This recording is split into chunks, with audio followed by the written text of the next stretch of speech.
What are some common signs of stress that oftentimes people overlook? Great question. Let's break it down.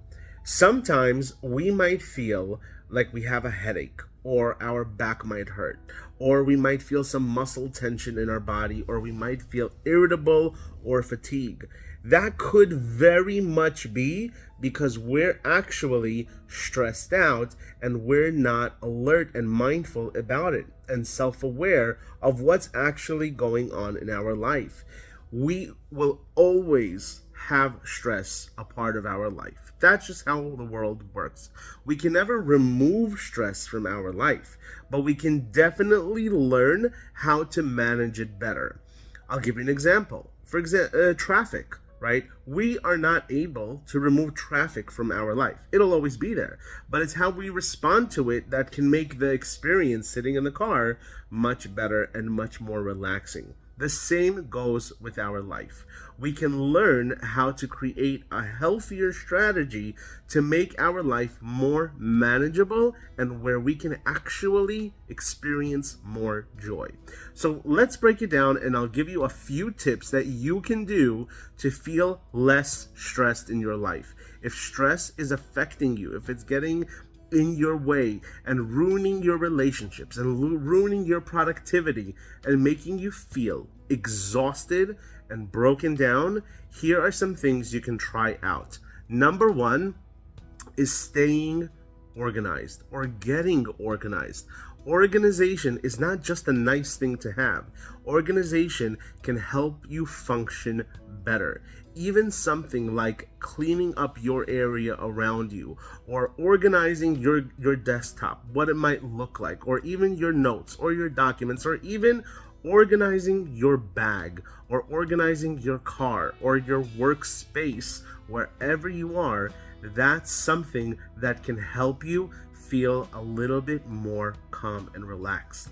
The second one is making sure all your basic human needs are being met, which means the basic needs, making sure you're hydrating yourself, drink enough water, making sure you're having good, nutritious meals, actually having breakfast, lunch, dinner, snack, taking care of your body, getting outside of the house. And I'm not only talking about going to work, but actually getting out, walking outside. And I know this might sound, super cliche and so nice, but in reality, going outside, taking a 5-minute walk around the block, or going outside and breathing some fresh air, taking a moment just for you, that'll be like a reset button that will help you continue with your day. Ask yourself, when was the last time you went outside and just took a deep breath and just was mindful over that situation? That'll be something that can help you continue with your day.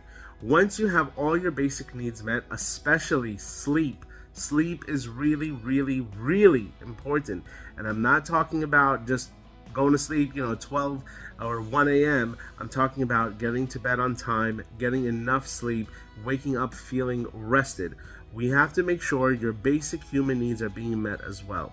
Once you have that in check, number 3, and this is an interesting one, is also being able to say no.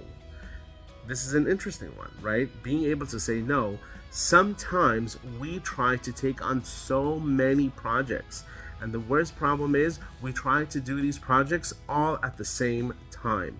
When we try to have our hands in so many different things, it's very hard for us to manage all of that. Our brain cannot think about 2 things at one time. And sometimes when we trick ourselves and say, no, we can do it, that's how we stress ourselves out. When we take it one step at a time, and sometimes when we have to say no to certain things, it's because we want to have longevity of keeping you healthy long term. Sometimes we have to cut back if we're noticing it's causing us to feel broken down. Here are some tips you can start. In the beginning, it could be a little bit challenging and feeling overwhelmed. Start slow, one step at a time. See how can you clear up your work area. How can you try to stay a little bit more organized? How can you take care of your body and your needs? And also, how can you start standing up for yourself and for your rights and creating those healthy boundaries? That's also by putting yourself first and making sure you're listening to the voice on the inside. Take care. Hope this was helpful, and let me know in the comments.